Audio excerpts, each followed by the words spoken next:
Welcome to a demonstration of the Rome 4 Clinical Interactive Clinical Decision Toolkit. This new intelligent software system is designed to help practitioners achieve optimal clinical outcomes by helping them navigate through the sophisticated and complex Rome 4 functional GI disorder diagnostic and treatment protocols. Using any browser-enabled device, physicians and clinicians can interact visually with the Rome algorithms. From the main dashboard, we can choose to learn or refresh our knowledge of a particular diagnostic or treatment component from the Rome 4 series. We can also choose to navigate these integrated protocols end-to-end, for instance, starting with a diagnostic process and working through treatment options, using the MDCP to reach the final outcome. Let's begin by selecting bowel disorders. When we click on Bowel Overview, the information panel opens and we can see general information from the Rome 4 algorithms about this particular disorder. This content is identical to what you would find in the traditional Rome 4 algorithms booklet. This information panel is easily resizable, scrollable, and can be closed or opened as needed. Next, we'll select this first one, Patient with Recurrent Abdominal Pain. Note the breadcrumb elements that allow us to navigate back to any previous level. Now let's start navigating through the protocol. The first step is the patient's history and physical exam. Clicking this box pops up a prompt, while again the information panel slides open with relevant content. We'll select Completed. Notice the circle on this path has changed from gray to blue to show you it was selected, and the border around this element has become thicker to show that it's been answered. The next step asks if any alarm features were identified, and we'll answer no.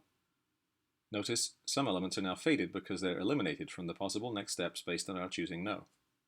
We can always change our answer if we made a mistake, for example by clicking on the element again, and we'll choose yes this time, and you'll see our path change.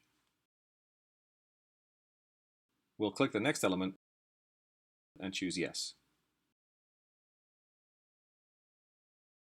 Alternatively, you can just click the circle after a decision point to select it, which we'll do for the next few.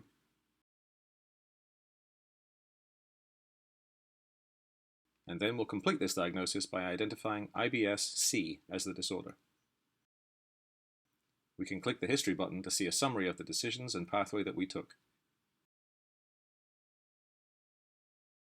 After reviewing it, we can copy and paste it into another application, such as email. Let's close and continue. Now we're done with diagnosis, we can move on to treatment, a major component of the MDCP. The first treatment category is psychological, social, and cultural factors. First, with sociocultural factors, we should consider the effects of cultural factors and how they may impact care. It's important to recognize that some cultures may have taboos or different jargon to describe bowel habits. Providers can refer to any of the 4 MDCPs related to multicultural care for more information.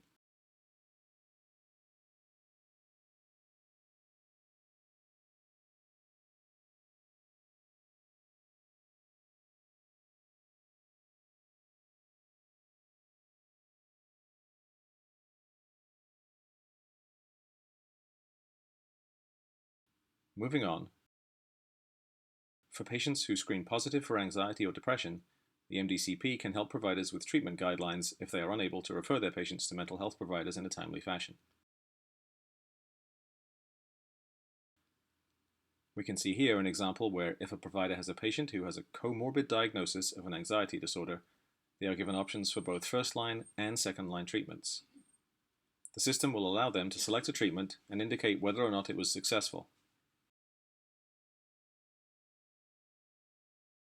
The system will also allow the provider to see common approaches used as second-line treatment by mental health experts.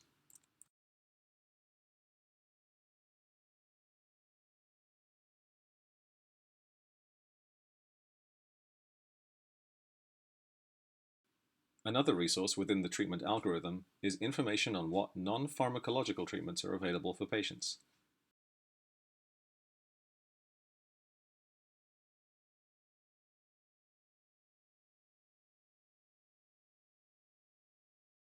Now that we've completed all the required steps in the psychosocial factor assessment, we're brought to the diagnosis-specific treatment algorithm, the IBS-C treatment algorithm. Most treatment algorithms start with a prominent diagnostic feature and recommendations of first and second line treatments.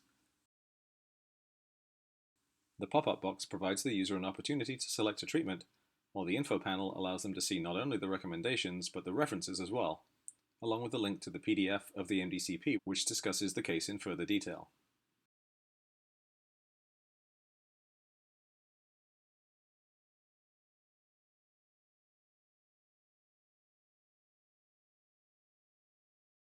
Treatment options can be selected and saved, and then re-examined at follow-up visits, so that both the provider and the patient can go through the treatment protocol together.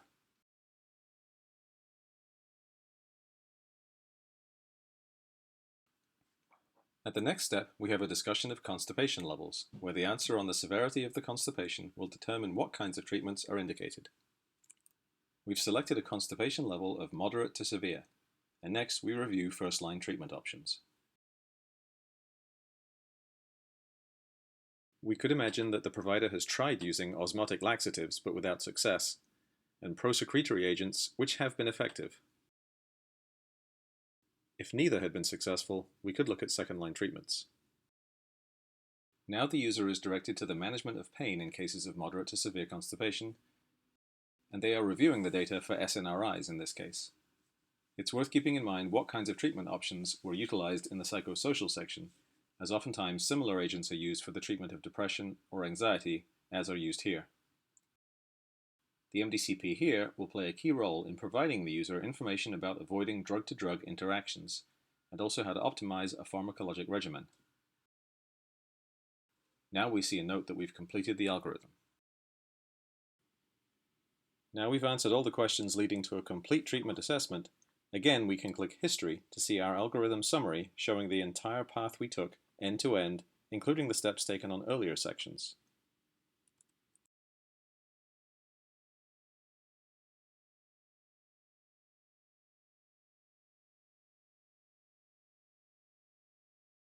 We might want to go back up to the top level where we began, and the system will recall where we've been and will highlight the pathways we completed.